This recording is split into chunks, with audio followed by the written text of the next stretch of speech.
Okay. Uh, just recently, astronomers have identified a distant star and revolving satellites. Do you have any comments on this grand discovery? It doesn't surprise me as a Muslim at all.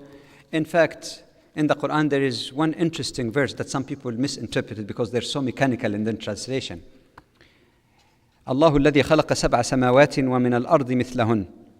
Allah is the one who created, if you translate it literally, it says 7 heavens and of the earth, like number.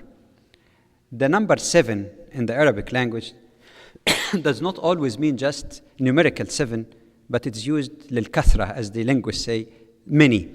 That Allah created many earths and many heavens. And the word heaven actually means anything that's above us. That's one thing. Secondly, the Qur'an itself makes references to the vastness of the creation of Allah, and that the entire universe, even as we know it, as we see it, might not be the entire universe. There is something always beyond that.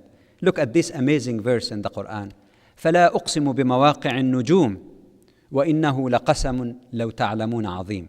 God says, I swear by the position or places of stars, and it is a very ominous and great swearing, if indeed you understand. That means there is something really beyond our human imagination. The Qur'an just gives us a glimpse. When in one verse it says, the good deeds ascend to God in a day whose measure is 50,000 years of your reckoning. It doesn't mean that we have to take 50,000 years in the very rigid sense. Or in another verse where it's about 1,000 years. It just shows us what we call today the theory of relativity. That the time, matter of time, is relative, number one.